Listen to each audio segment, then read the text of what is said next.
Assalamu alaikum warahmatullahi wabarakatuh. Ashama akkam jirtu hordoftoota channel YouTube Abdul App barnoota haalaan barbaachisaa ta'e ka hundi keessanuu itti fayyadamuu qabdan takka isinii qabadhee dhufeen jira. Facebookii kanaan booda namni akka salphaatti namni takka Facebookii keessanirra seenuu hin danda'u yoo seene same time yeroo dhuma inni irra seenuuf yaalu sana notificationii namni biraa bakka akkasiiti irra seenuuf yaalaa jira ergaan jedhu akka nuu dhufu gochuu dandeenya. Settingi Facebookii keenyarra seenna. Setting ka jedhu kun gookii gubbaa jira yookaan jala kana setting and privacy ka jedhu kanarra tuqachuudhaan gara settingii deemnee notificationii onii goona Facebookii keenyarraa. Setting ka jedhu kana ammas tuqachuun gara fuula duraa adeemna. Yeroo gara fuula duraa deemnu haala kanaan fidee nuu baasa. Mata duree security jedhu barbaadanna. Security mata dureen jedhu kun jala kana nuuf jira. Mata duree security sana jala security and login waan jedhu ilaallachuudhaan achirra tuqannee gara fuula duraa deemna. Update login setting and manage game or app connected to your account. Yeroo nuti irra tuqannee gara fuula duraa deemnu haala kanaan nuu baasa.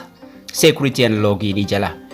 Xiqqoo gara gajjallaatti deemuudhaan notificationii barbaadanna amma. Notificationii on irraa godhannu barbaadannaa jechuudha. Yeroo nu xiqqoo gara gajjallaa gad dhufnu get alert about unrecognized login. Alertii yookaan immoo notificationii si ergina. Bilbila ati fayyadamtee hin beekne irraa biyya addaati yoo namni Facebook irra seene notificationii si ergina ka jedhu kanarra tuqachuun gara fuula duraa deemna. So kana yoo on godhanne bilbila biraarraa namni irra seene taanaan ergaan nuuf ergamaa jechuudha. Namni irra seenuu yaale taanaan Facebookii keenyarra. Inni jalqabaa notification jedha, inni lammaffaa email address jedha. If you get an alert from unfamiliar location, alertii yoo argite kana jechuun Facebookii keenyarra yoo namni biraa bakka biraarraa irra seenuuf yaale Facebookiin yeruma sanatti ergaa nuuf erga. Passwordii keenya jijjiirrachuun Facebookii keenya jabeeffanna. Isa jalqabaa kana notification isa jedhu irra tuquudhaan onii godhanna. Isanni ofii irra jiru don't get notification irra jira amma get notification isa jedhu isa jalqabaarra kaayuudhaan save tuqannaa jechuudha. Kana jechuun yoo namni irra seenuuf yaale ergaan achumaan nuuf ergama. Ergaan sun maal akka inni jedhus waliin ilaaluu deemna. Ergaan nuuf ergamu sun yoo namni irra seenuuf yaale jechuudha. Kanaafuu ergaa sanas beekuu qabdu kanas onii godhachuu qabdu jechuudha. Save godhanna. Sanaan booda erga isa tokkoffaa save goone email address isa jedhus isa irra tuquudhaan isas onii godhannaa jechuudha. Ofii irra jira yoo emailiin qabaanne irratti guuttannaa waan ta'eef.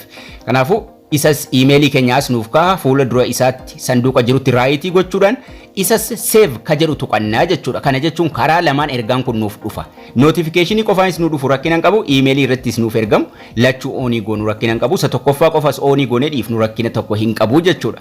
Amma lachuu onii godhannee jirra. Erga lachuu onii godhannee haala kamiin ergaan kun nuuf dhufa? Notificationii inni jedhu eessatti nuuf dhufa? Emailii inni jedhu eessatti nuuf dhufa? Isa jedhu mee bilbila biraa irratti loogii godhee isinitti agarsiisu. Fakkeenyaaf asirratti takka baneen beeku irratti bana. Yeroon irratti banu ergaan sun gubbaa bilbila kiyyaa irratti achumaan naa dhufa jechuudha. Yoo si ta'e yesii tuqi, yoo si hin taane no jedhi ka jedhu gubbaa irratti achumaan naaf ergama. Tokko gara kanaan nuuf dhufa jechuudha. Yoo gubbaa irratti akka carraa ta'ee dhufuu dhabes Facebookii keenyarra deemnee bakka notificationii mata duree notificationii irra yeroo nuti tuqnu gubbaa kana irratti mata duree Facebookiitiin suuraa Facebookii profaayilii Facebookiitiin nuuf ergama haala kanaan jechuudha. Device waan jedhu of keessaa qaba. Unrecognized device. Bakka ati duraan irraa fayyadamtee hin beekne mata dureen kun akkanaan nu dhufa. Bakka ati duraan irratti Facebookii kee fayyadamtee hin beekne namni haaraan Facebookii kee irra seenuuf yaalaa jira. Namni kun si'i waan jedhu nuuf ergaa jechuudha. Yeroo nuti irra tuynu haala kanaan nuuf baasaa jechuudha. Someone recently tried to log into your account. Namni ta'e bilbila yookaan immoo koompitara ati duraan fayyadamtee hin beekne irra seenuuf yaale. Ergaan kun egaan kan inni nuuf ergamu bilbila nuti Facebookii sana fayyadamnee hin beeknerra kan yoo namni biraa irra seenuuf yaale ergaan kun nuuf ergamaa jechuudha. Yeroo ergaa kana arginu yoo nun taane yoo bakka nuti hin beeknerra nama biraa ta'e tarkaanfii irratti fudhannaa jechuudha. Yoo nun taane kan hin jedheef maaliif tarii bilbila haaraarraa yoo seenuuf yaaltanis yookaan bilbila haaraa jijjiiruu yoo barbaaddanis ergaa akkanii isinii fida waan ta'eef yes ana waan jedhu tuquudhumaan irra dabarfattu jechuudha. Yoo isin hin taane garuu deemtanii nama isinirra seenuuf yaale sana ifirraa baaftu paaswordii keessanis irraa jijjiirrattu jechuudha. Kanaaf immoo profaayilii dhuma keessanii irra tuyxu profaayilii feesbuukii yookaan immoo sarara sadan sanaan booda gara mata duree seetingii yookaan immoo jala irra setting and privacy ka jedhu kana irra tuyxanii ammallee seetingii tuyxu jechuudha. Seetingii ka jettu kun as jirti. Seetingii kana tuquudhaan gara fuula duraa deemtanii nama bilbila keessanii irra seenuuf yaale sana cheekii gootu jechuudha. Yoo seeneera ta'e ofirraa baaftu jechuudha. Asuma mata duree kana jala mata dureedhuma duraanii jala adeemna security and login dhuma jala deemuudhaan sirreessinaa jechuudha.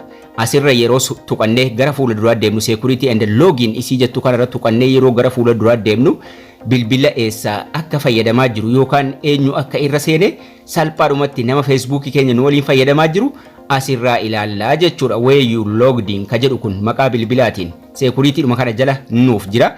See all isii jettu ka fuuldura sana jirtu tuquudhumaan gara fuula duraa deemnee bilbila haaraa achirra ilaalla. See all isiin jettu kun ni jirti. See all kana tuquudhaan gara fuula duraa deemnee maqaan bilbila haaraa yoo jiraate fakkeenyaaf bilbilli kun keenyaa miti yoo tahe tuqaa sadan fuula dura isaa jiru tuquudhumaan log out ka jedhu tuqnee ofirraa baafnee paaswordii jijjiirrannaa jechuudha. Kanaafuu salphaadhumatti hundi keessanuu feesbuukii keessanirraa mata duree security jedhu jala seentanii security and login jala keessa seenuudhaan security alert yookaan immoo yoo namni irra seenuuf yaale akka notificationin isiniif seenu gochuu qabdu oonii taasisuu qabdu jechuudha. Steppiin isaa baay'ee salphaadha. Akkasuma akkaataan itti security feesbuukii jabeeffatan akkaataan two step verification irratti guuttatan marti isaa playlistii chaanaalii kiyyaa jala seenuudhaan mata duree barnoota feesbuukii jedhu kana jala bal'inaan argachuu dandeessu. Achirra seenaatii feesbuukii keessa yoo paaswordii isaa dagattan sirreessuudha, lakkoobsa bilbilaa irraa jijjiiruudha, marti isaa dhimmi isin barbaachisu guutuun isaa barnoota feesbuukii playlistii jedhu jala argachuu dandeessu. Achirra seenaatii waan maraa yeroodhaan sirreeffadhaan isiniin jedha. Barnoonni keenya har'aas kana fakkaata. Akkasin irraa barattan abdii guddaan qaba. Ka haaraa taatan maatii ta'uu hin dagatinaa. Akkasuma laayikii sheerii hiriyoota keessaniif gochuus hin dagatinaa isiniin jecha haga barnoota kutaa ittaanu walitti deebinutti turtii gaarii nagayaan tura.